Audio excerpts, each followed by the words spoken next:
las personas que integran el primer panel, nombrado Oportunidades comerciales y de inversión en el marco de los acuerdos comerciales.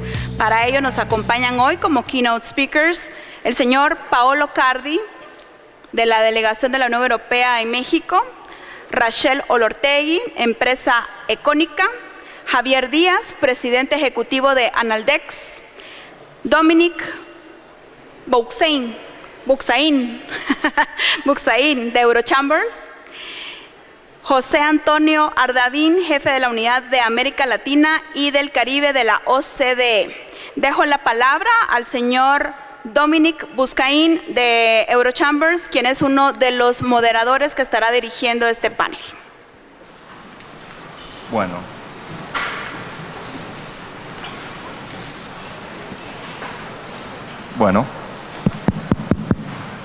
¿me escuchan? Sí. Muy buenas tardes. Pues es un placer poderles dar la bienvenida a este primer panel del día de hoy, del primer panel de este evento, intitulado Las oportunidades comerciales y de inversión en el marco de los acuerdos comerciales. Yo creo que es un tema muy actual y muy importante, como ya lo hemos podido escuchar esta mañana. Vemos, si abrimos los periódicos, ¿no? Sobre todo con nuestros amigos del norte, que podemos ver un giro proteccionista, el régimen comercial internacional que de momento tal vez esté pasando uno de los momentos más difíciles. Vemos también la emergencia de nuevas potencias, sobre todo en Asia y en especial con China, con fuerte inversión también aquí en Latinoamérica, que trae consigo desafíos y oportunidades para nuestras empresas.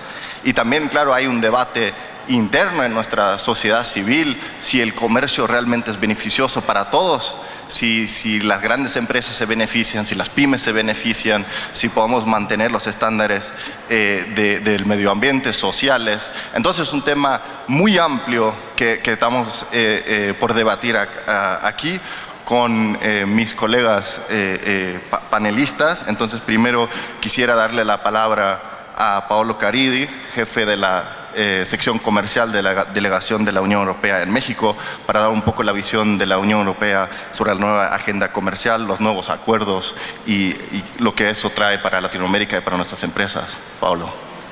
Sí, muchas gracias.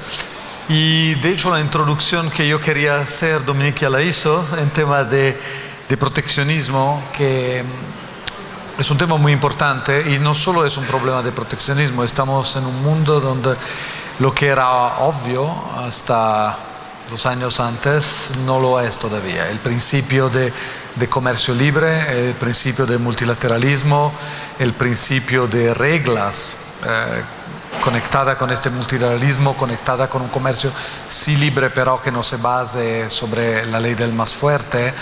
Todo eso está en peligro y es porque es particularmente importante que la relación entre la Unión Europea y América Latina siga reforzándose. Es una introducción pero muy importante. Mi presentación va a ser basada esencialmente en una comunicación que la Comisión Europea va a presentar en septiembre sobre el futuro de relaciones entre Europa, la Unión Europea y América Latina. La última comunicación es desde 2009, entonces mucho cambió desde ese tiempo. 2009 era el momento peor quizás de la crisis económica en Europa de las últimas décadas. Al contrario, la mayoría de países de América Latina todavía estaban en un ciclo relativamente positivo. Muchas cosas han pasado desde ese tiempo, incluido una nueva política comercial. La Unión Europea tiene una nueva política que está involucrada en una comunicación que se llama Trade for All, que pone mucho acento no solo en el comercio libre, sino en los valores también. Y esta comunicación, que no es solo una comunicación sobre comercio, sino en general sobre las relaciones, pero va a tener una parte bastante importante en comercio.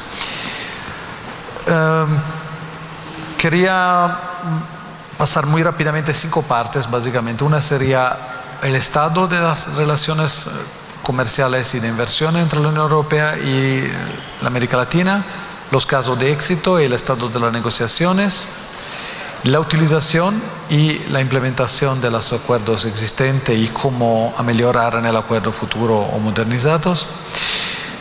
Hablar, si no hablo demasiado, un poco también de la nueva política de inversión, especialmente de protección de inversiones, y terminar con los valores, es decir, beneficios para todos, no solo empresas, sino sociedad civil y la comunidad en general. Primero, en el tema del Estado, del comercio. Desde los últimos 10 años el comercio entre América Latina y la Unión Europea se multiplicó por 2, es mucho. Y la parte de la Unión Europea en el comercio de América Latina se quedó más o menos constante, alrededor del 15%. Lo que aún me parece más importante es que la Unión Europea se confirma como el inversor más grande en América Latina y es decir, es importante para América Latina, es importante para la Unión Europea también. Si se miran al total de inversiones que la Unión Europea hizo en Latinoamérica, es más que China, India y Rusia juntas. Es decir, es un monto muy, muy importante. Eso es más que doblado en los últimos 10 años también. Lo que es también interesante es que hay una diversificación de estas inversiones, es decir, está en el sector primario, en el sector industrial y mucho también en el sector de servicios, contrariamente a una imagen que todavía existe, que es especialmente inversiones en materia en el sector primario. No, eso no es verdad. De hecho, muchísimas inversiones tuvieron luego en servicios en los últimos años. Y eso implica también, claramente, una transferencia de tecnología y de innovación que creo va a ser muy positiva también para el desarrollo futuro de Latinoamérica. En tema de negociaciones, ¿dónde estamos y dónde queremos llegar? Básicamente, si se miran a los acuerdos comerciales existentes y lo que se está negociando ahora, eso cubre 30 de los 33 países de América Latina y Caribe, es decir, básicamente la totalidad de los países de América Latina. Tenemos acuerdos que ya existen desde muchos años, como el acuerdo con Chile, el acuerdo con México, Colombia, Ecuador, Perú. Después tenemos América Central y estamos negociando con Mercosur y en el mismo tiempo hemos básicamente acabado de negociar la modernización del acuerdo con México y empecemos hace unos meses a negociar la modernización también del acuerdo con Chile. La idea es de verdad de terminar toda esa negociación lo más rápido posible. Yo estoy en México, entonces es el caso que conozco mejor. Básicamente allí la modernización ya se acabó. Es un acuerdo muy ambicioso, va a ser el acuerdo más avanzado que tenemos, no solo en tema de apertura de mercado, sino en tema de reglas y en tema de desarrollo sostenible. Vamos a tener un capítulo específico de corrupción, vamos a tener un capítulo específico de pymes, es decir, se cubre muchísimo más que en los acuerdos precedentes, que son de la fin del años 90 básicamente. Mercosur, obviamente muy importante, eso representa más o menos 20% del comercio entre la Unión Europea y Latinoamérica, y allí la negociación empezó mucho antes de las otras y estamos en una fase, me parece, decisiva, es decir, que la mayoría de los textos de la negociación ya están concluidos. Hay los temas más complicados de acceso al mercado que todavía no se arreglaron, pero me parece que estamos en un momento verdaderamente decisivo donde se puede terminar relativamente rápida esa negociación si hay la voluntad de todos de trabajar en esta dirección. Un último punto que ya mencioné un poco en mi introducción, que pero es sumamente importante, es que la Unión Europea y los países de América Latina tienen la misma visión de un sistema multilateral de comercio. El soporte para la Organización Mundial del Comercio, el soporte para un sistema basado en reglas, eso va a seguir siendo extremadamente importante. Eso solo para decir que los acuerdos bilaterales sí son importantes, pero que el principio de que el comercio tiene que estar basado en reglas es igualmente importante. No voy a hablar más en temas de negociaciones específicas, pero después si hay preguntas con mucho gusto puedo contestar. El segundo tema es la implementación. Es decir, está muy bien de negociar acuerdos comerciales, eso es algo que nosotros en la Comisión Europea hacemos muy bien, creo, y es decir, que conseguimos normalmente a terminar las negociaciones. Y después empieza una fase un poco más aburrida, que es la fase de implementación, es decir, básicamente ayudar a las empresas, porque un acuerdo comercial no es nada más que un marco para ayudar a las empresas a hacer negocios. Y para que eso se cumpla, no solo necesitamos que la empresa sí haga negocio, pero también que los países que firmaron acuerdos lo implementen en todos los aspectos de eso. Ahora, yo tengo bastante experiencia, fui 4 años en Corea, donde también tenemos un acuerdo que se entró en vigor en 2011, entonces una implementación bastante complicada. Aquí hay un tema muy importante que es el tema de la utilización del acuerdo. Si se miran a las estadísticas de cuánta parte del comercio utiliza las preferencias existentes, estamos dependiendo de casos individuales, para cada país es diferente, pero nunca estamos cerca del 100%. Estamos siempre entre, en los peores casos, demasiado bajo, y lo mejor es alrededor del 80%. Es decir, que hay siempre oportunidades que se pierden. Y eso es especialmente un problema para las pymes, porque en general las pymes se asustan, y de vez en cuando con muchas buenas razones, del papeleo necesario para utilizar los beneficios de los acuerdos comerciales. Eso es un tema que es muy importante y que estamos teniendo en cuenta no solo durante la negociación, sino también en la fase siguiente de implementación. Mencioné el capítulo de pymes, que es obviamente muy importante en el marco en el cual estamos hoy, que es especialmente enfocado en pymes. Allí tenemos un capítulo que es un capítulo nuevo y los más avanzados que tenemos en tema de ayuda a las pymes. Hay básicamente 2 elementos. Un elemento es la creación de una base de datos que permita a las pymes fácilmente de comprender cuáles son las reglas que necesitan cumplir para exportar al otro partner del acuerdo. No parece mucho, pero si es fácil de acceso y se hace una buena promoción del instrumento, puede ayudar ya muchísimo.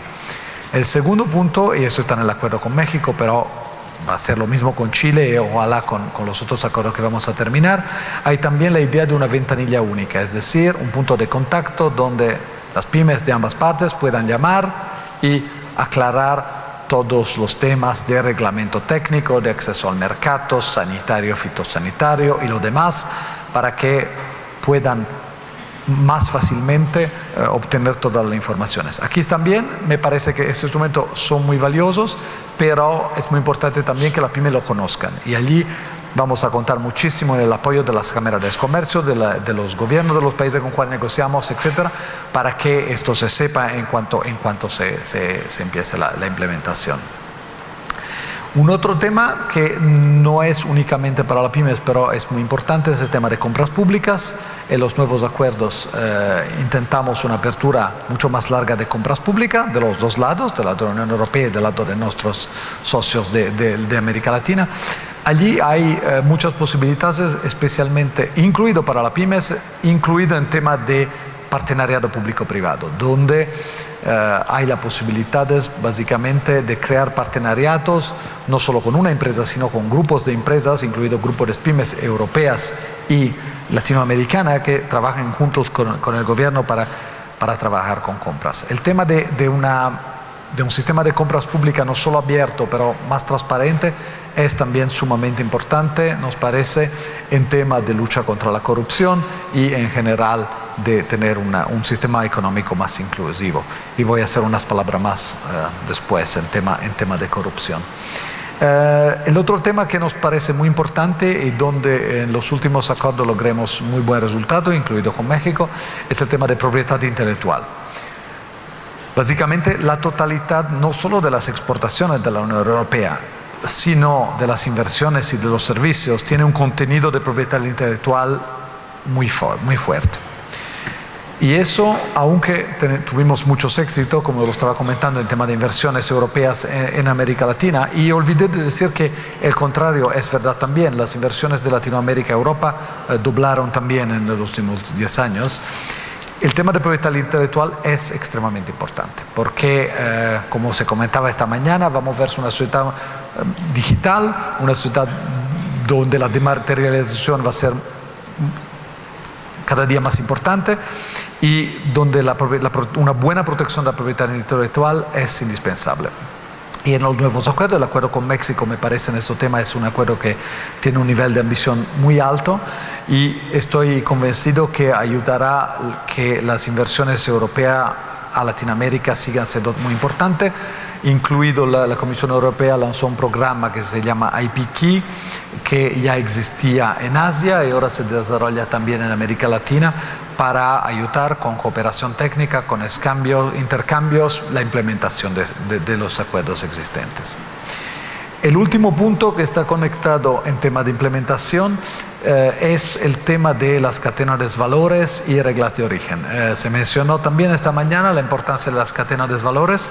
Desafortunadamente creo que los ponentes siguientes van a hablar un poco más en detalle de eso, pero Latinoamérica no está en el corazón de las cadenas de valores a nivel mundial. Y la integración entre los países de Latinoamérica está bastante baja. El país que más está en la cadena de valor global me parece ser México, que pero lo debe esencialmente a su integración en NAFTA. A nivel regional, entre los países de América Latina, eso es todavía muy bajo. Hay muchas razones por eso, creo que otros provenientes van a hablar de eso mejor que yo, pero un elemento son las reglas de origen, seguramente, y uno de los objetivos de los nuevos acuerdos comerciales es de tener reglas de origen un poco más flexibles, lo que va a facilitar, nos parece, una integración a nivel regional y global de las cadenas de valores. Para concluir, un punto sobre la última parte que me gustaría comentar son los valores. El comercio y los valores, eso fue el tema central de la comunicación de la Comisión Europea Trade for All. Tres elementos que me parecen importantes, especialmente con América Latina, pero globalmente también. El primero son los capítulos de comercio y desarrollo sostenible. El segundo es la corrupción y el último el tema de género. Los capítulos de comercio sostenible ya existen en muchos acuerdos que tenemos con países de Latinoamérica. Lo que estamos intentando cada vez es de cubrir más temas y a profundizar también eso. Aquí se crea, primero hay un compromiso de las partes a respetar las reglas básica de la Organización Mundial del Trabajo y las convenciones de medio ambiente más importantes, incluido el Acuerdo de París para las convenciones más recientes, tema muy importante que se conecta también obviamente con el multilateralismo y respecto de reglas internacionales. Y aquí se está intentando de cubrir más acuerdos y especialmente de tener un diálogo, es decir, que se crea un diálogo con sociedad civil, se crean grupos de trabajo a nivel de las dos partes que hablan de esos temas, que vienen con propuestas y después hay reuniones de la sociedad civil de las dos partes juntas que hacen propuesta al gobierno. Eso es un instrumento muy poderoso si se utiliza bien porque todas estas comunicaciones son públicas y aunque dan la posibilidad básicamente de crear una gran transparencia y una gran presión también sobre los gobiernos para que se apliquen los compromisos que se hicieron en el acuerdo. El segundo punto es corrupción. Ahora, eso era parte de la comunicación Trade for All.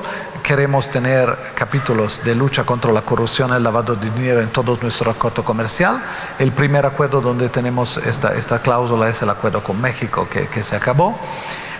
aquí también el principio es más o menos lo mismo que en el tema de desarrollo sostenible, es decir, que se reiteran obligaciones ya existentes, que sea en el OCDE, que sea a nivel de Naciones Unidas, pero con un mecanismo similar de intercambio y con la posibilidad de publicar las quejas de las dos partes, si hay quejas, incluido de la sociedad civil y de un panel de arbitraje si es necesario.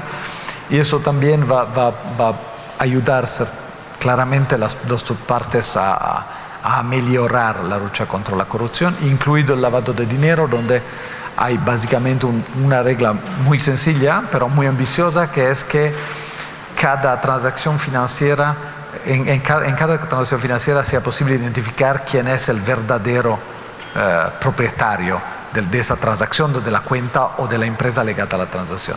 Eso es extremadamente ambicioso, no solo del lado de nuestros socios de Latinoamérica, sino también del lado de la Unión Europea, y nos parece que va a ser un avance muy considerable si la implementación sigue como los esperamos. El último punto, género todavía no está, es decir, hay provisiones de género en todos los acuerdos comerciales, pero no hay un capítulo específico hasta ahora. Claramente la Declaración de Buenos Aires en el WTO el año pasado nos da una indicación de dónde queremos ir en temas de género y comercio, y ese tema empezando pensamos de integrarlo en todos nuestros acuerdos futuros, y la modernización del acuerdo con Chile va a ser el primero donde vamos a tener provisión explícita, no solo provisión sino un capítulo específico en tema de género. Los he aburrido bastante, creo que voy a parar aquí y enseguida si hay preguntas sobre el punto específico, con mucho gusto. Muchas gracias, Pablo. Creo que mucha información ahí, una visión muy completa, digamos, de lo que está haciendo la Unión Europea en términos de la negociación, de la implementación y sobre todo también la agenda de valores que está discutiendo mucho también en Bruselas. Un punto que mencionaste, ¿no?, que Latinoamérica no está en el centro de las cadenas de valor. Yo creo que eso es un muy buen punto para darle la palabra a José Antonio, jefe de la Unidad de América Latina y del Caribe de la OCDE, para que nos dé un poco la visión sobre este aspecto y también la visión del comercio de ahora. José Antonio, por favor. Muchas gracias. Agradezco desde luego al Invest y a Guatemala esta invitación a participar en este evento. Tengo por ahí una presentación que no voy a pasar, pero sí les voy a pedir que se la circulen a todos ustedes para que haya algunos detalles. Y si la tienen, me parece que hay un par de láminas que sí creo que sería muy útil, porque este punto que mencionaba Paulo, de cómo aparece América Latina en el ámbito de las cadenas de valor, es un tema que visto visualmente es muy impresionante y muy importante como para poner en nuestra agenda. Como ustedes saben, la OCDE, al igual que la CEPAL, como se habló hoy en la mañana, nuestro enfoque es desde el punto de vista de las políticas públicas, es decir, no tanto ya cómo la pyme en concreto puede tener una estrategia para exportar, sino todo el entorno de condiciones que le permiten a esa pyme insertarse exitosamente en las cadenas de valor. No sé si el tema de la presentación sí se va a poner para que puedan ver esta slide, pero justamente lo que comentábamos es que, bueno, hoy el entorno internacional desde luego ha cambiado.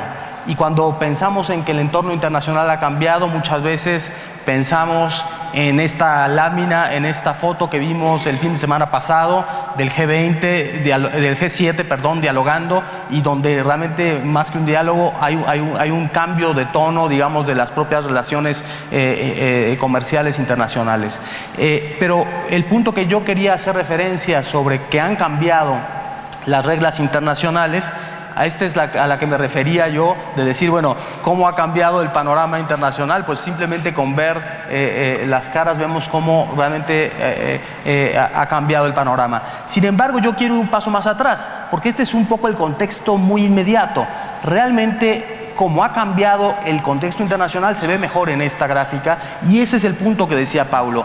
Hoy la producción internacional se hace en cadenas de valor. Y eso quiere decir que cualquiera de los productos que nosotros tenemos realmente ya no es que sea la exportación de un solo país, sino que son las partes, a veces producidas una parte aquí, otra parte allá, y que finalmente se integran en redes de cadenas de valor. Y lo preocupante de esta gráfica es que si uno ve América Latina, está prácticamente como una isla en todo este mapa de integraciones de cadenas de valor mucho más sólidas, donde desde luego Europa tiene una muy importante integración, pero Asia, por ejemplo, aparece mucho mejor. Entonces, esta gráfica era la única que realmente vale la pena que la tengan mucho en su contexto, porque este asunto de las cadenas de valor, como yo venía diciendo, bueno, pues ha cambiado el paradigma. Hoy ya realmente los distintos partes de un producto, y por eso es que a veces parece hasta un poco absurdo las discusiones que están teniendo lugar el día de hoy sobre los temas comerciales, porque ya no es la tarifa sobre un producto final la que importa. Realmente hoy la discusión debe ser sobre el valor agregado que cada país aporta. Y en ese sentido, la OCDE ha creado, junto con la Organización Mundial de Comercio, esta base de datos que se llama TIVA, Trading Value Added, que ha permitido medir el valor agregado que cada uno de los países aporta, por ejemplo, en este producto, que puede ser una BlackBerry que es exportada de China a Estados Unidos, pero que no quiere decir que todo el valor haya sido producido en China, sino que hay una serie de partes que están producidas en distintos valores. Ahí es donde debe estar quizá la estrategia de nuestros países en tratar de ampliar el espacio de participación en las cadenas de valor, que puede ser desde el punto de vista hacia atrás, es decir, todo lo que es todo lo que tiene que ver con insumos. Y por ejemplo, México es el país que en América Latina tiene mucho más integración hacia atrás, porque tiene muchos insumos de Estados Unidos que después también son reexportados, etcétera. Y la parte de hacia adelante, que es el modelo que muchos de los países de América Latina tienen, sobre todo cuando exportan materias primas. Pero si vemos esta gráfica comparado con otros países, con la Unión Europea misma, la integración de América Latina en estas cadenas es menor, pero además la parte azul, que es el comercio interregional, que es lo que decía Paulo, es prácticamente insignificante, lo cual pues no permite que en nuestra región se beneficie un poco de tener un vecino que a lo mejor produce ya algo y consolidar estas cadenas. Entonces, realmente este es el primer mensaje importante. En nuestros países, y yo creo que el sector privado debe impulsar que los gobiernos se enfoquen en este tema de construir mayores lazos entre las cadenas nacionales e internacionales. ¿Cuál es el rol de las pymes aquí?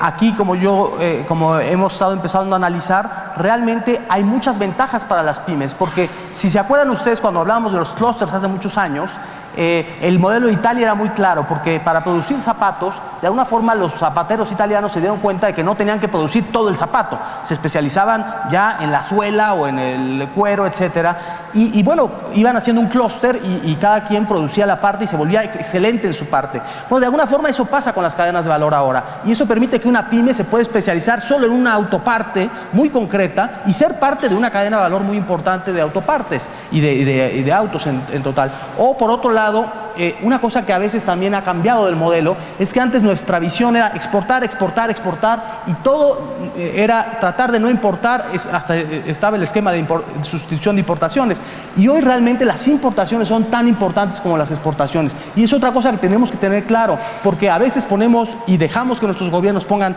muchas barreras a la importación, pero a veces puede ser un balazo en el pie, porque si no tenemos la capacidad de importar a buenos precios, productos de alta calidad, insumos intermedios de alta calidad, entonces jamás podremos competir realmente en las cadenas de valor. Entonces ese es el gran tema.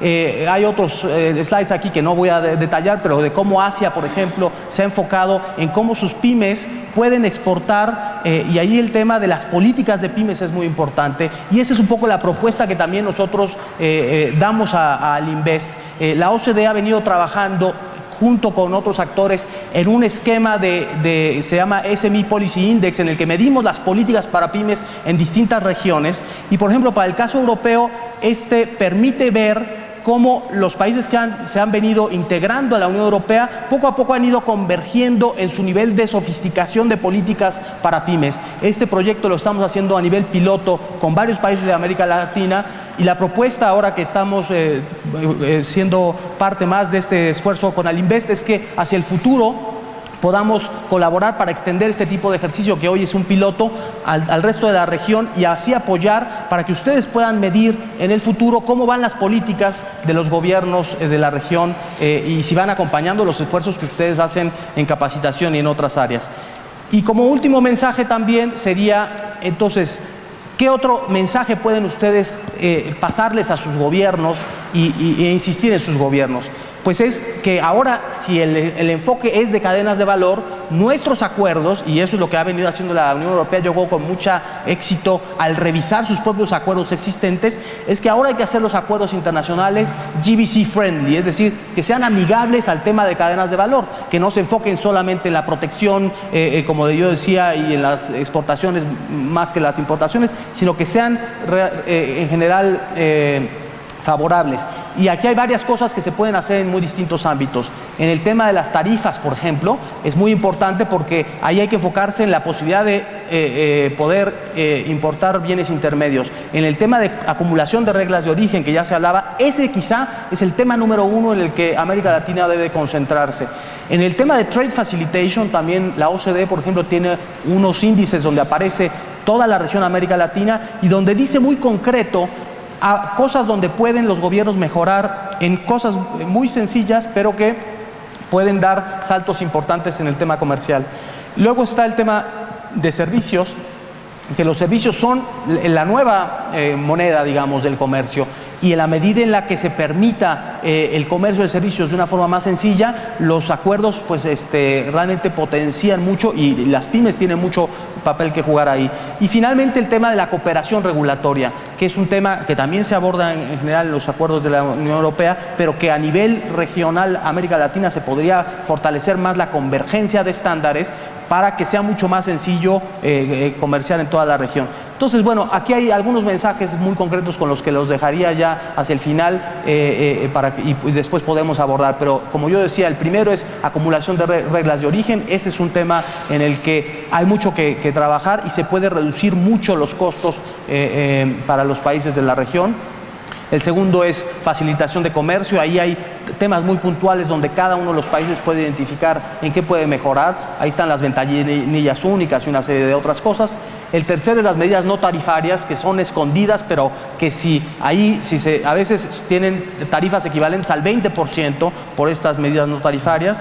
El cuarto, es la coherencia y el encadenamiento entre las disposiciones de comercio e inversión. A veces pensamos que son cosas completamente separadas, pero ahora en el espacio de cadenas de valor son altamente complementarias. Entonces, justamente la OCDE, en la que hoy participan 3 países de la región, México, Chile y Colombia, que se integró a la organización muy recientemente, pero a través de nuestro programa regional ahora tenemos un diálogo muy intenso con otros países de la región.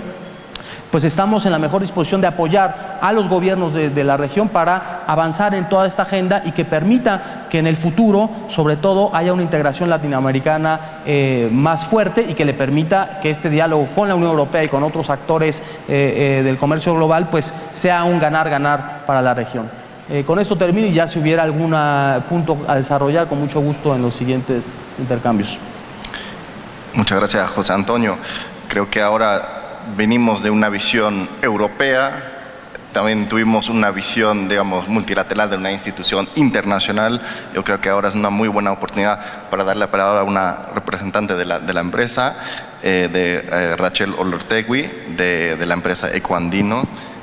Rachel, entonces cuéntanos un poco de lo que hace Ecoandino y un poco los retos y oportunidades que encuentran a exportar y si las cadenas de valor son un factor para tu empresa. Bueno, muy buenas tardes. Mi nombre es Rachel Olortegui, de la empresa Ecoinca. Les cuento un poco de lo que hace la empresa. Nosotros trabajamos directamente con productores altoandinos y les damos asistencia técnica gratuita, semillas y micropréstamos. Nuestro enfoque es bastante para apoyar a la mujer, especialmente en el agro. Tratamos de ver el empoderamiento de la mujer y exportamos nuestros productos a Europa, bastante a Italia, a Alemania. Tenemos productos como quinoa, chía, kiwicha y diferentes productos de la cadena alimenticia en Perú. Y bueno, nuestra participación con All Invest ha sido muy importante, ya que hemos podido crear núcleos empresariales, los cuales nos han enseñado bastante de cómo la unión hace la fuerza. Y hemos podido desarrollar nuevas oportunidades para poder también integrarnos como empresarios y poder juntarnos para ir a misiones comerciales. Ahora estamos planeando ir a una misión comercial en Europa, y creo que eso nos va a abrir las puertas para poder integrar nuestros productos y aprender un poco más de qué las cosas que podemos hacer. Incluso con las misiones comerciales, como estamos viendo, es poder integrar estas cadenas productivas y ver qué productos podemos comercializar en nuestros países. En nuestra empresa también ve mucho el tema de la biodiversidad, la sostenibilidad y, como les estaba comentando, el empoderamiento de la mujer. Y creo que ese es un punto muy importante, ya que en Perú las pequeñas y medianas empresas, hay un alto porcentaje de pequeñas empresarias que están comenzando, pero a veces por el poco conocimiento que hay, muchas de estas empresas mueren a los 3 años.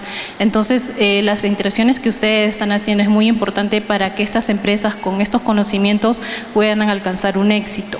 Sin embargo, el tema que se está hablando en la mañana sobre la digitalización es muy importante, porque las empresas como que pequeñas todavía tienen ese miedo de saltar a la digitalización y tampoco no tienen las herramientas suficientes. Nosotros como empresa nos estamos dando cuenta de las herramientas que necesitamos para seguir creciendo, ya que hemos participado en ruedas de negocio, estamos conectándonos con compradores y tanto como con proveedores, y estamos desarrollando también técnicas y herramientas para poder incluir de una forma mucho más fácil. Estamos creando una aplicación que va a poder apoyar a estas empresas a conectarse de una forma más fácil, y creo que estas oportunidades hacen que las empresas tanto se internacionalicen como que también quieran afianzarse en el mercado nacional o local donde se encuentren.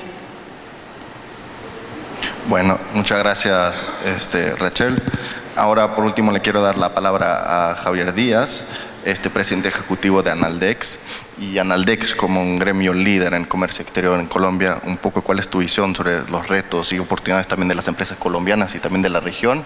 Y tal vez ahora, viendo a 5 años de la entrada en vigor del tratado con la Unión Europea, ¿cuál sería tu conclusión en términos para las empresas colombianas?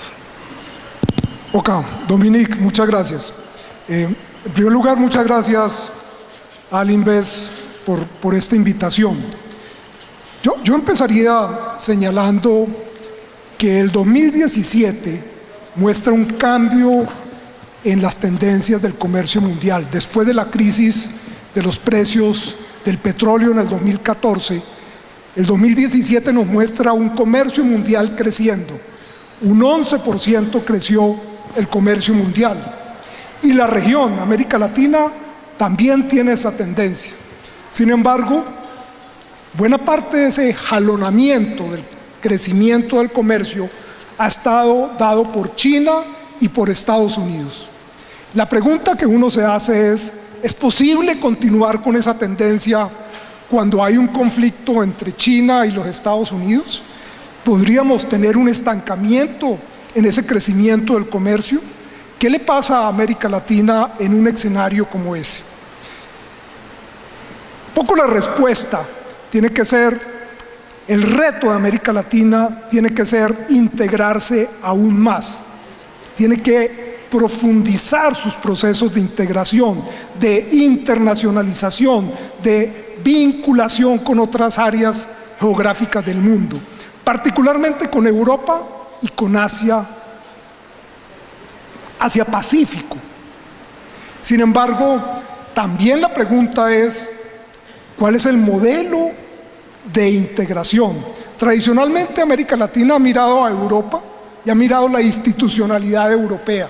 El ejemplo más claro es la Comunidad Andina. Calcamos la institucionalidad europea. Tuvimos Parlamento Andino, Tribunal Andino de Justicia, Comisión, pero eso no nos funcionó.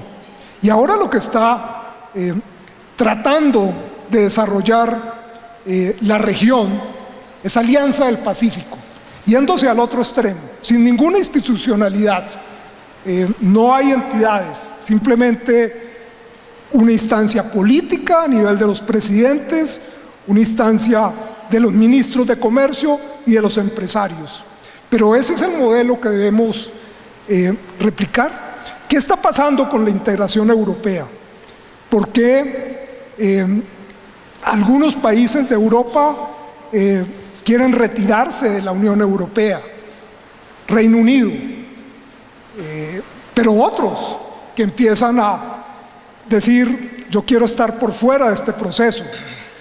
La pregunta es: ¿por qué los habitantes no ven los beneficios de la integración?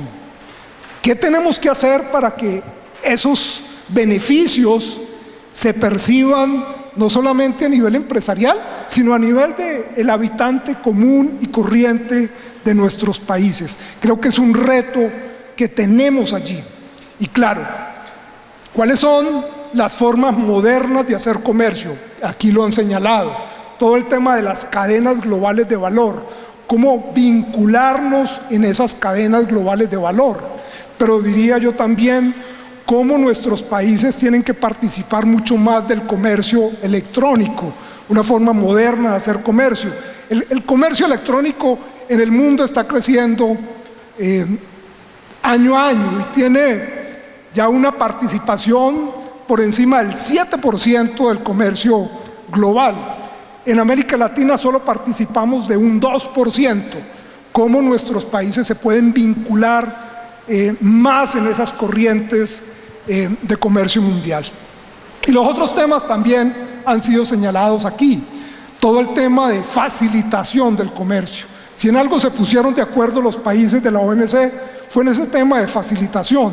Pero tenemos que pasar de la retórica a la realidad. Cómo las empresas ven que hacer comercio es mucho más fácil cada día. Creo que ese es un reto que tiene la región. Y lo otro es ver cómo logramos transformar nuestras corrientes de comercio. Cuando uno mira lo que la región le vende a la Unión Europea, el 48.8% de nuestras exportaciones a la Unión Europea, hablo de la región, corresponden a productos minerales, reino vegetal e industrias alimenticias. ¿Cómo ir a productos de mucho mayor valor agregado? Creo que es un reto también que tiene la región. En fin, creo que cuando uno mira un caso como el colombiano, que tú me decías, Dominique, ¿cuál es nuestro balance del proceso de integración de Colombia con la Unión Europea? Es un balance positivo, indudable. Cuando uno mira las corrientes comerciales han crecido de lado y lado, pero también lo que observamos es que empezamos a dejar de vender productos básicos, petróleo, carbón, ferroníquel, oro, y empezamos a ver una diversificación de productos con mayor valor agregado.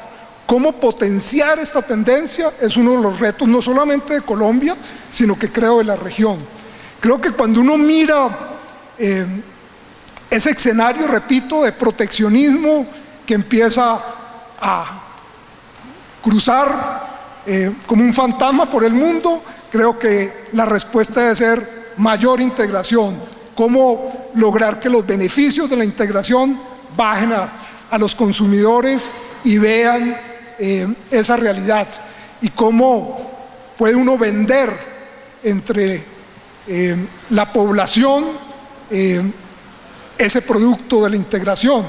En Colombia, para poner un ejemplo, estamos en plena campaña electoral. Vamos a tener elecciones el próximo domingo, pero los candidatos están diciendo no más acuerdos comerciales, no vamos a firmar más acuerdos comerciales. Bueno, ¿cómo aprovechar entonces los que ya tenemos? ¿Cómo lograr mostrarle que con lo que tenemos resulta benéfico para el país y abrirle campo a nuevos procesos de integración o a la profundización de esos procesos de integración vigentes? Creo que ese es el reto que tenemos en este momento en la región, pero también en Europa. Dominique. Sí, muchas gracias. También un poquito como estamos haciendo una comoderación, entonces algo un poco dinámico acá para la discusión. También me gustaría dar algunas opiniones, ¿no? de nuestro punto de vista de Eurochambre como sector privado en esta discusión. Y antes que nada, también tal vez en ese caso tener un paso atrás y mirar el contexto económico en el cual estamos. Y ahí podemos, creo que, constatar que la economía mundial y la economía latinoamericana, tal vez con la excepción de Venezuela, claro, y en especial con la Europa, están en una muy buena forma. Estamos creciendo casi al 4% a nivel mundial. En Centroamérica creo que hay una tasa de crecimiento que podría hasta superar la región latinoamericana. Y para la zona euro tenemos uno de los crecimientos más fuertes de los últimos años, y eso también las estadísticas de la OMC lo van confirmando. El comercio de bienes está creciendo fuertemente, uno de los incrementos más fuertes de los últimos años, debido también al crecimiento de inversión, al crecimiento de consumo. Y esto, nosotros como Eurochambres también lanzamos una encuesta que se llama el Eurochambres Economic Survey, del cual participaron más de 20.000 empresarios europeos, y les preguntamos sobre la confianza que ellos tienen en el crecimiento económico europeo. Y los indicadores que vimos en nuestra publicación realmente han sido uno de los mejores desde que publicamos esta encuesta. Entonces, a ver, ahora sí. Entonces, ¿qué es lo que quiero decir con todo esto? Bueno, que lo que estamos viendo con las medidas unilaterales de la administración Trump, sobre todo, y una posible guerra comercial como consecuencia de estas medidas, realmente podría debilitar el crecimiento económico fuerte que estamos teniendo en todas nuestras sociedades, y que ese crecimiento lo necesitamos para crear trabajo genuino para las personas. Entonces, y en esto también influye que con estas medidas vemos también una debilidad del sistema multilateral basado en reglas, y eso también tiene una consecuencia muy negativa en términos de previsibilidad para los empresarios, ¿no? Entonces esto es un evento muy preocupante que nosotros vemos. Entonces, a lo que tú decías, Javier, es muy importante también al nivel europeo de hacer pasar ese mensaje de que el comercio sirve. De las últimas estadísticas, no más del Eurobarómetro, que salieron hace algunos meses, que les quiero compartir, el 44% de los consumidores europeos piensan que se benefician del comercio. El 39% dice que no se benefician del comercio. Y el 17% todavía no le queda claro si el comercio es beneficioso para ellos o no. Entonces ahí, más que nunca, también en visto de las tendencias populistas a nivel mundial, es muy importante, yo creo, como sector privado, de hacer llegar ese mensaje, porque en la Unión Europea vemos claramente que el comercio nos ha beneficiado. 30 millones de empleos han sido creados por empresas exportadoras, 6 millones de empleos han sido creados por pymes solamente, y de eso no contamos todavía las importaciones, de las cuales muchas de Latinoamérica, y las inversiones directas de empresas extranjeras en la Unión Europea, que ya suman un total de 4.5 trillones de euros. Y en ese caso cabe mencionar Brasil, que es un ejemplo primordial, que ahora es el quinto inversor en la Unión Europea, el primero de Latinoamérica y el primero de los estados BRICS. O sea que estamos teniendo más inversión de Brasil en Europa que de China, de momento. Entonces ese es el contexto, yo creo, que realmente en el cual deberíamos reforzar los lazos entre Europa y Latinoamérica. Paolo inicialmente mencionó todos los acuerdos que estamos negociando, y por supuesto el acuerdo con México era muy importante para nosotros, y ahora esperamos poder también llevar ese dinamismo de la negociación con México en el Mercosur, porque ya lleva 20 años que estamos negociando, y los beneficios del Mercosur podrían ser el triple de los beneficios de los acuerdos con Canadá y Japón que la Unión Europea ha logrado. Entonces ese realmente es un acuerdo mayor, uno de los más grandes de la Unión Europea, y esperamos que ahora se resuelvan los últimos puntos que quedan pendientes. Y el último punto, claro, es la implementación de los acuerdos, ¿no? Porque de nada sirve tener acuerdos si luego los empresarios no lo usan. Entonces, para dar un ejemplo, nosotros como cámaras de comercio europeas. Emitimos cada año alrededor de 4.5 millones de certificados de origen. Y las empresas que nos llegan piden, con socios con los cuales tenemos un acuerdo de libre comercio, nos piden tener un certificado no preferencial, en vez de un certificado preferencial para poder utilizar las eliminaciones de tarifas. Entonces, y eso es por la complejidad de las reglas de origen. Y eso también lo estaba mencionando José Antonio. Ese es un punto clave en el cual, sobre todo para las pymes europeas, y creo que también en el caso latinoamericano, es un tema esencial para realmente poder beneficiarse más de esos acuerdos. Y claro, y luego últimamente viene también de darle información práctica para las empresas, porque muchas veces si ven un tratado de libre comercio de no sé cuántas cientos de páginas, eso es un texto legal. Eso un empresario, una pyme no necesariamente lo va a entender. Entonces tenemos, yo creo que mucho que hacer también en términos de traducir el lenguaje de los tratados de comercio a acciones concretas que los empresarios puedan entender, que les sirvan a su empresa, a sus productos, y así también contribuir a ese debate que estamos teniendo, no solo en Colombia, en Latinoamérica, pero también en Europa, de que el comercio es beneficioso. Dominique, pero déjame, yo le pregunto a Paolo, que introducía en su presentación este tema de las cadenas globales de valor. ¿Cómo lograr que una región como América Latina se vincule mucho más a esas cadenas globales de valor por la vía de la Unión Europea? ¿Qué deberíamos hacer para lograr una mayor integración en nuestro comercio, pero en la forma moderna de hacer comercio, las cadenas globales de valor? Paolo. Sí, muchas gracias, Ben. No es una pregunta fácil. Lo que me parece que para obtener una integración en la cadena de valor, las herramientas son bastante tradicionales. Es decir, con una abertura de comercio se puede. Es una condición necesaria, no es suficiente, pero es necesaria. Si se mira la industria automotriz en México o en Brasil, tamaños no similares, ahora México es más grande, pero la industria automotriz brasileña es básicamente, produce todo. La industria automotriz mexicana está bastante bien integrada en la cadena de valores, no solo norteamericanas, sino globales. Hay muchas inversiones coreanas, japonesas, europeas, chinas, van subiendo también.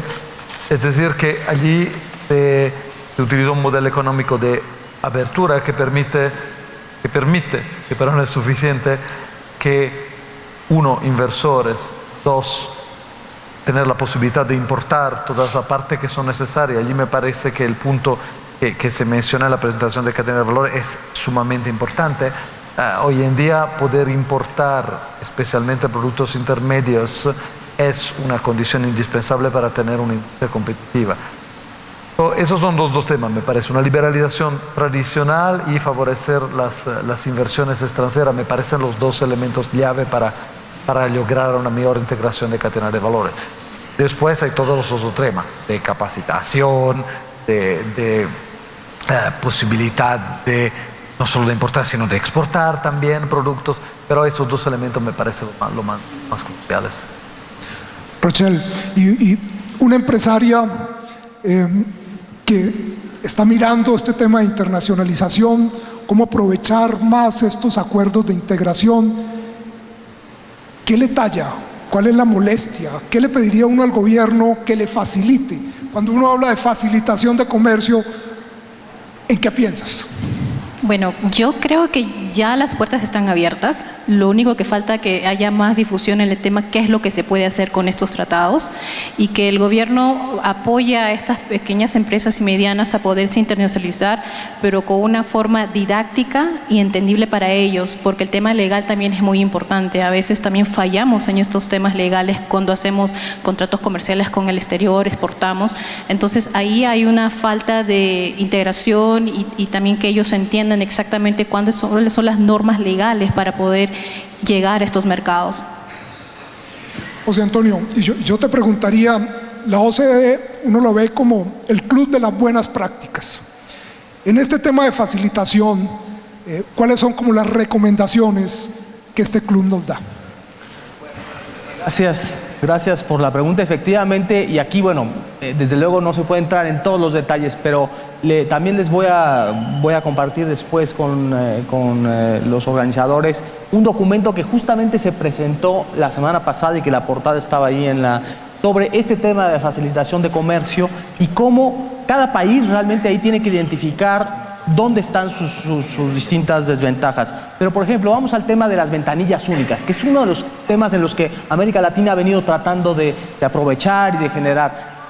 Hay una gráfica muy específica para América Latina, donde se ve que en el tema de las ventanillas únicas hay algunas cosas que están funcionando relativamente bien, pero si uno ve la interoperabilidad de estas ventanillas, ahí es donde está el problema. Es decir, cada país o incluso organismos distintos dentro del propio país tienen falta de interoperabilidad. Entonces ahí hay un tema muy, muy claro.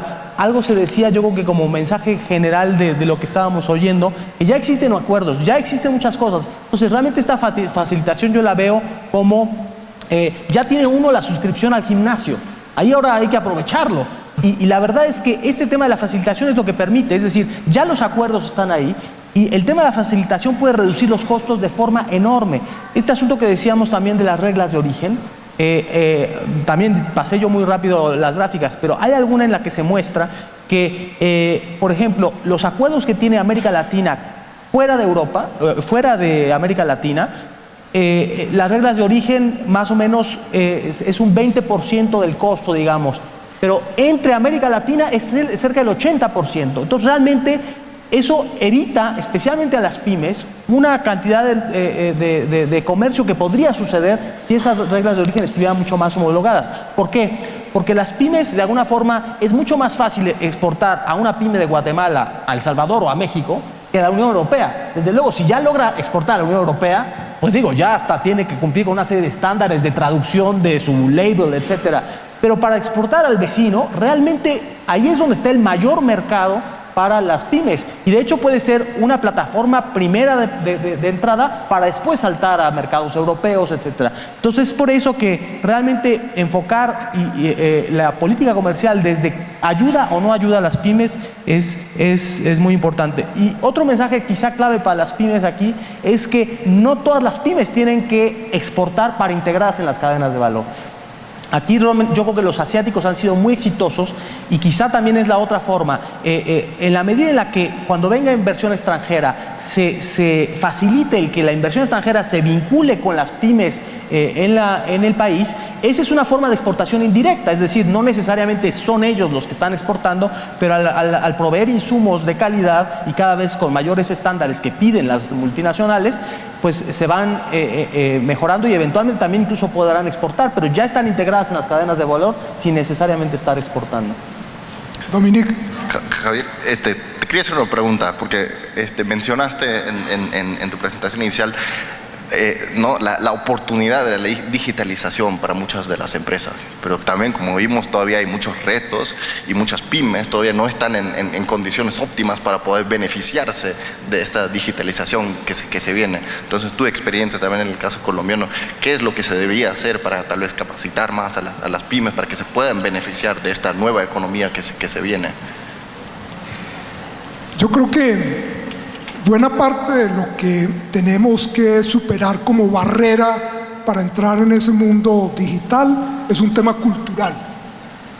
Venimos de unas generaciones donde hacer comercio es cara a cara, y estamos pasando a una forma novedosa de hacer comercio, y creo que los nuevos empresarios, los emprendedores, ya están entrando en esa nueva onda digital, y creo que eso, superar esa barrera cultural, es lo primero que hay que hacer. Pero también, claro, este es un comercio que tiene dificultades. Hay temor todavía por el tema de los pagos, la seguridad en los pagos. En Colombia la gente hace comercio electrónico en el mercado local, pero le da mucho temor en el mercado internacional por el tema de seguridad en los pagos. Yo creo que el desarrollo de mecanismos como blockchain va a ayudar a darle seguridad a ese tipo de transacciones. Y lo otro es todo el tema de regulación. Nosotros hemos en Colombia logrado avanzar, porque hasta hace muy pocos años, si yo quería vender café de Colombia, mejor café del mundo, yo mandaba el producto por un courier, pero cuando llegaba a la aduana me pedían un papel, o cuando iba a reintegrar las divisas no me aceptaban que el pago fuera por tarjeta de crédito. Entonces, lograr superar eso fue la primera barrera, y hoy se puede hacer, pero la regulación todavía está difusa, está en varias normas. Tener una normativa muy clara creo que es esencial en los países para que los consumidores hagan uso de eso. Lo que uno ve es que este comercio está creciendo. Jack Ma, el presidente de Alibaba, escribió en días pasados un artículo que me llamó la atención por el titular. Decía: el comercio electrónico jubilará a los contenedores. Es decir, buena parte del comercio se va a hacer por vía aérea a través de paquetes, no necesariamente por vía marítima a través de contenedores. Y después de leer el artículo de Jack Ma, me encontré con un artículo en el periódico que las autoridades de movilidad de Nueva York estaban pues trabajando porque tenían unos líos de movilidad muy grandes por el número de vans, de camionetas, de vehículos repartiendo los paquetes, y estaban congestionando dramáticamente a la ciudad de Nueva York. Entonces uno dice, esa es una tendencia que va en serio, y países o regiones como América Latina, que solo participan, repito, del 2% de ese comercio, creo que tenemos que ver cómo nos integramos, cómo superamos estas barreras mentales y nos integramos a esa forma novedosa o ese canal novedoso de hacer comercio. Pues muchas gracias, Javier. Creo que es una oportunidad ahora para abrirle al público para que hagan algunas preguntas o comentarios a algunos de los panelistas.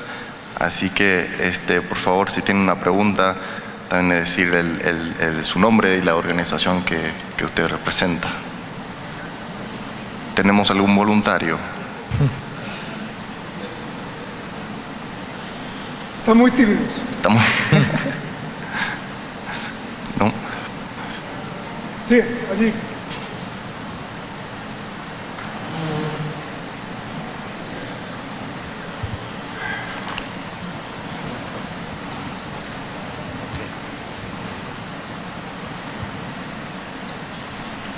Sí, soy Eric Forsberg de la Comisión Europea, justamente trabajando con todo que es digital. Y voy a ser después en el próximo panel. Pero voy a hablar inglés porque mi español es un poco antiguo ahora. Just tell you that, of course, when it comes to the issue about digitization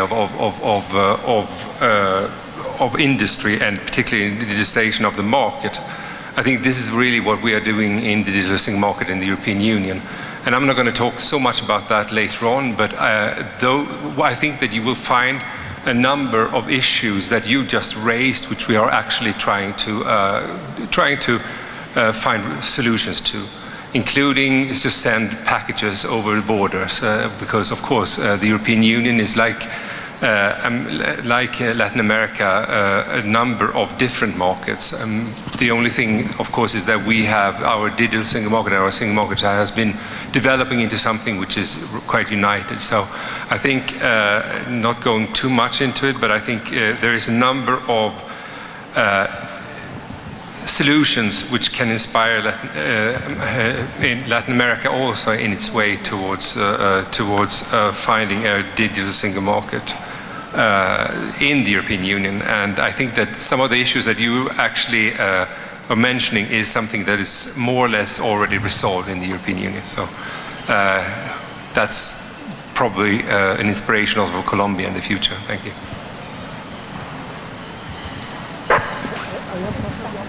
Allá atrás había otra pregunta. Buenas tardes con todos. Soy Cecilia Rosell de la Sociedad Nacional de Industrias de Perú.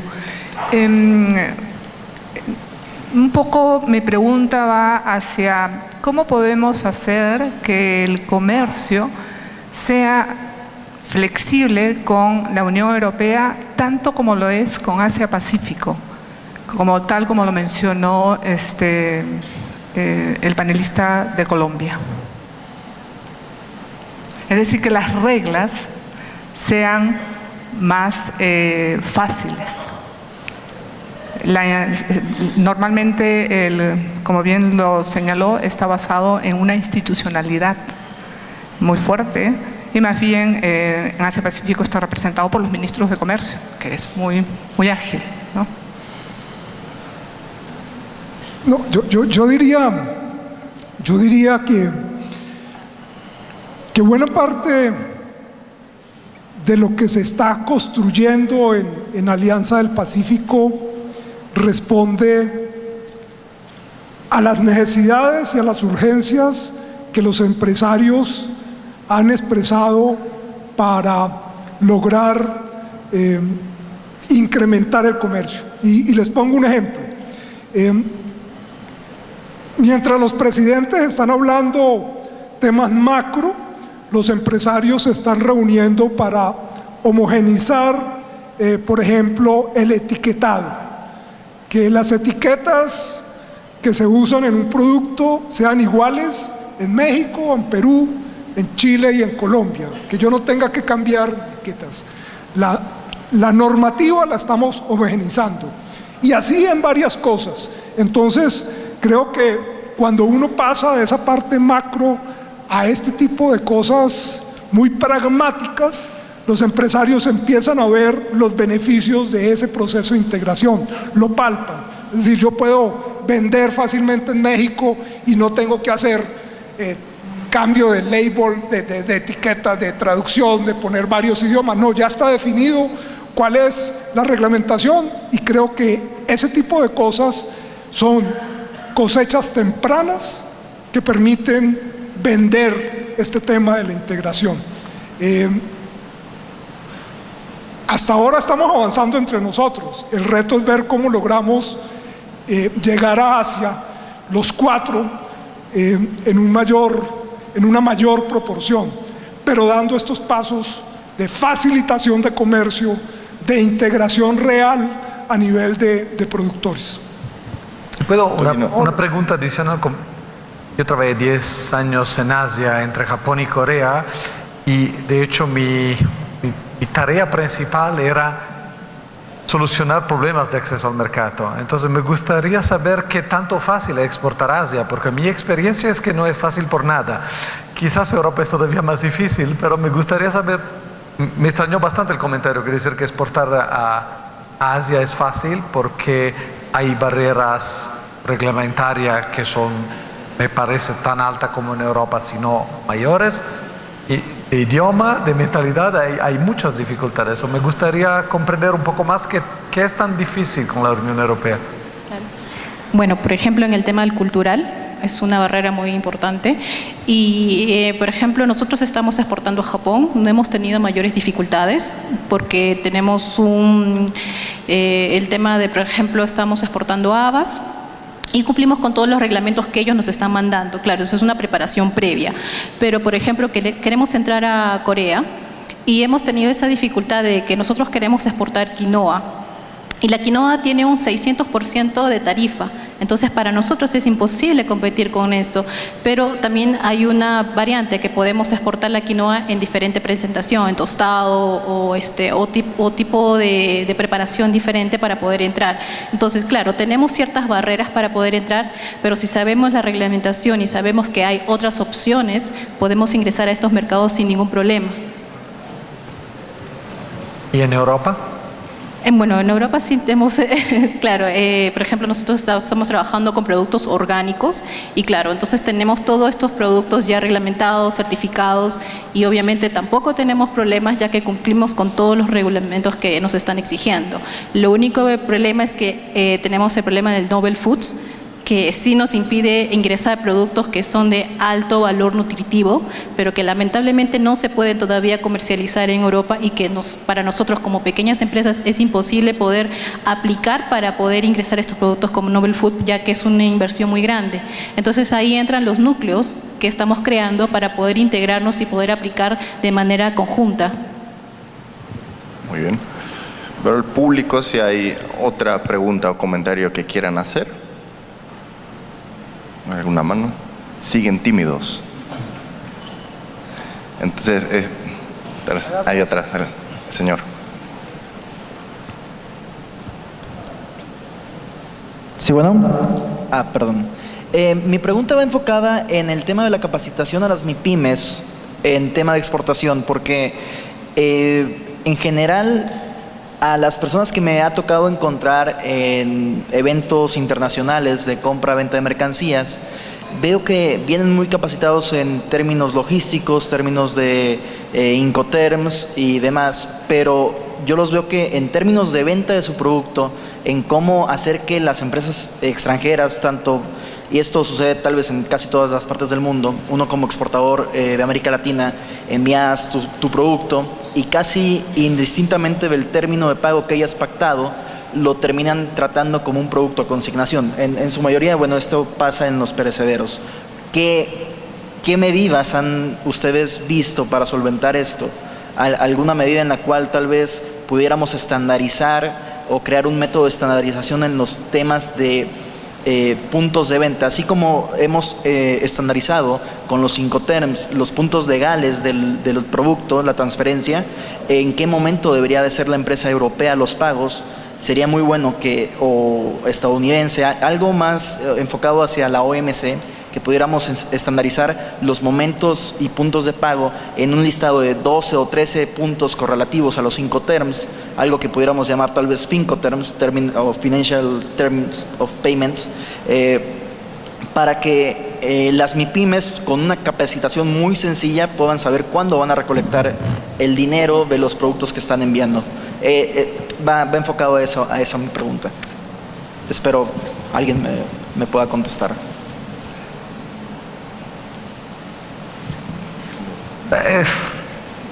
No sé si hay propuesta concreta, eso sería un tema bastante obvio de facilitación comercial. No sé si es parte de la discusión que ahora mismo se hace en la Organización Mundial del Comercio, creo que no, pero sería interesante saber un poco más qué tipo de problema encuentran en términos de pago, porque eso no sé si es algo de específico de América Latina o si pudiera ser un tema global. Rachel. Me parece muy interesante tu propuesta, pero al mismo tiempo creo que eso tiene que ver con cómo las empresas se comunican con sus compradores y cuáles son los términos y condiciones que ellos tratan. Para eso existen sus contratos. Cuando ellos hacen una orden de compra, exactamente se sabe con un precio FOB, un precio CIF, y se pacta si es un servicio CAT o un servicio Cash Against Documents o diferentes formas. Pero no creo que funcione algo de que ya se estipule, porque de acuerdo a lo que uno trata con la empresa es donde ya se dice cómo se va a realizar la compra. Entonces, bueno, aunque también sería una buena opción hacerlo así. Yo diría que tiene que ver más con el tema de capacitación a la pequeña y mediana empresa, porque creo que la forma y los tiempos de pago en buena medida se pactan de manera individual, contractual. Con un contrato. Un contrato. Claro. Lo que pasa es que la experiencia nuestra en Colombia es que las pequeñas y medianas empresas no necesariamente conocen los instrumentos de pago internacionales y en muchos casos asumen riesgos que no deberían asumir. Seguros de crédito les parecen costosos, conocimiento del cliente, estudio del cliente, le parece que eso, pero creo que parte de la educación a los empresarios tiene que ver con que tienen que aprender y tienen que manejar ese tema de los riesgos y tienen que tener un buen contrato para que quede definida las formas y los momentos de pago, que me parece que la pregunta va en ese sentido. Repito, en Colombia estamos trabajando con el tema de capacitación, particularmente con Bancoldes, el Banco de Comercio Exterior, para que los empresarios entiendan eso. Y tal vez José Antonio señalaba en su intervención que no todas las empresas tienen que exportar. Y creo que también hay instrumentos como las comercializadoras internacionales o los consorcios de exportación que pueden ayudar a estas pequeñas y medianas empresas que se pueden dedicar a lo que saben, que es producir, y darle a la comercializadora el tema de mercadeo en el exterior. Y se supone que la comercializadora es una experta en estos temas y por lo tanto puede llevar de mejor manera a ese pequeño y mediano al mercado internacional. Y creo que ese sería un instrumento también adecuado para atender un punto como el que tú estás señalando. Yo quisiera complementar un poquito y quizá ligar esta pregunta también con la pregunta anterior sobre los estándares o las reglas que podían ser en la Unión Europea o en otros lados. Yo creo que un tema que sería clave y que las cámaras juegan un papel clave en la capacitación a sus pymes es en este asunto de los estándares y las reglas. Porque realmente a veces no es fácil para las pymes alcanzar esos estándares, y a veces uno pensaría estos estándares son una barrera y efectivamente son una complejidad. Pero yo tuve la oportunidad de trabajar un tiempo o de analizar la industria aguacatera de México, por ejemplo, en todo este proceso que hizo durante los años 96 al 2000 para lograr exportar a Estados Unidos, que era ahí había una barrera literalmente clara hacia el aguacate mexicano, pero que para sobrepasar esa barrera les pidieron, pues tienes que cumplir estos estándares, y empezaron huerta por huerta a certificar que cumplían con esos estándares, y desde luego al pequeño productor le costaba mucho trabajo al principio contar con los estándares de fertilización, de todo el control que tenían que hacer, pero al cabo de unos años realmente se ha generado un bien público enorme, porque ya toda la industria aguacatera de Michoacán prácticamente está certificada. Hoy exporta prácticamente, tiene el mercado de Estados Unidos como su mercado, y justamente hoy incluso el aguacate, uno si ve el aguacate en México es más caro, porque también es de mayor calidad, porque se ha logrado que toda la industria ahora tenga calidad de exportación de alguna forma. Antes había una gran variedad y mucha diferenciación, y hoy realmente, digamos, este proceso que fue paulatino, pero que las cámaras jugaron un papel clave en ir certificando, ir apoyando a los pequeños para que llegaran a los estándares, logró al final un beneficio colectivo muy importante, y hoy pues toda la industria se beneficia de ese proceso. Entonces es un tema difícil, pero yo creo que es donde hay que también poner mucho enfoque, y la Unión Europea puede apoyar mucho en ese aspecto también. Es muy buen punto, pero yo creo que también en los estándares internacionales, tienen un estándar internacional por el cual las pymes se necesitan conformar. Yo creo que es una de las cosas más fáciles para generar el acceso al mercado. Entonces volvemos un poco a la discusión inicial cuando empezamos este panel, ¿no? Con mantener el sistema multilateral, mantener el sistema internacional. Y una última pregunta, tal vez, Pablo. Entonces, ahora, en ese contexto que estamos viviendo difícil, contexto político-económico, Europa necesita aliados, ¿no?, para mantener ese sistema multilateral. ¿Cómo Latinoamérica entra en este juego? Y tal vez, viendo las cuestiones que debatimos antes, la digitalización, el comercio digital, los estándares, ¿se necesita reformar también la OMC en algunos puntos? ¿Y cuáles serían? Voy a hacer dos respuestas. Uno, quizás siguiendo un poco en tema de reglas y después hablando del sistema multilateral. En tema de reglas, lo que se ve de vez en cuando como barreras, de verdad es algo que básicamente la sociedad civil en Europa nos pregunta, es decir, estándar alto de calidad que sea en productos agropecuarios, y que la industria pregunta igualmente si son bien intermedio o bien industriales. Entonces, eso es algo que se puede ver como una barrera, que pero de hecho es algo que es imprescindible, que no podemos modificar. Incluido en todos los acuerdos comerciales siempre hay, aunque se intente cada vez de facilitar, de crear una aproximación reglamentaria, pero siempre hay la protección de la autonomía reglamentaria, porque eso es algo que para nosotros no es no se pueden hacer compromisiones en ese tema. Entonces, pero sí que tenemos muchos programas de cooperación técnica de ayuda. Alinvest es uno de ellos, obviamente, para ayudar especialmente a las pymes, obviamente, porque las grandes empresas no lo necesitan, a cumplir con esos estándares. Para que verdaderamente para nosotras no son medidas proteccionistas, sino es algo que es una pregunta muy fuerte de nuestra población. El tema del OMC, del sistema comercial multilateral, eso es un tema que ya era muy difícil antes de la llegada de Trump. Es decir, que el OMC está en crisis desde muchos años. De vez en cuando, del lado de la Unión Europea, tenemos la impresión que somos los únicos, básicamente, soportando ese sistema, quizás con una pequeña ayuda de Japón y Corea, pero México, hay muchos, pero en los grandes jugadores tuvimos la impresión de estar casi solos. Ahora es mucho peor, es decir, que en los años pasados no se consiguió avanzar, pero había un consenso de todos los actores de la Organización Mundial del Comercio de seguir aplicando la regla, incluido lo más importante, el sistema de dispute settlement. Todo eso está cambiando, no está claro cuál es la intención verdadera del presidente de Estados Unidos en este tema. Yo cada vez que escribo notas ahora hablando del futuro del NAFTA, del futuro del comercio internacional, siempre decimos sí, vale, si no hay acuerdo se vuelve a la regla del OMC y siempre hay un disclaimer, ¿no? Imaginándose que el OMC siga como lo conocemos ahora.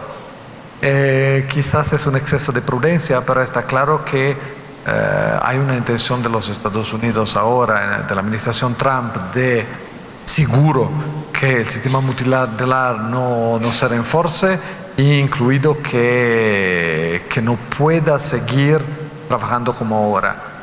El bloqueo de la nominación de los jueces en el sistema del appellate body es una clara indicación que los Estados Unidos, aunque no lo digan explícitamente, no creen que sea útil o necesario seguir con este sistema. Eso es algo que nos preocupa muchísimo, es decir que,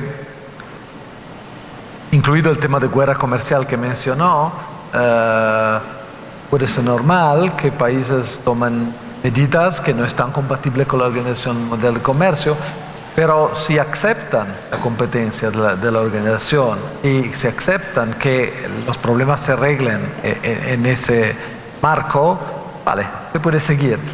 Si vamos en un mundo donde no solo se ponen barreras al comercio que son obviamente de nuestro punto de vista totalmente inaceptables y además no se acepta que los problemas se arreglen en un cuadro multilateral, en un marco multilateral, la situación es todavía mucho peor, claro. Muchas gracias, Pablo. Estoy viendo ahora el reloj y estamos llegando al fin de este panel. Entonces me queda de agradecer mucho a todos los panelistas del día de hoy por sus preguntas y comentarios y muchas gracias.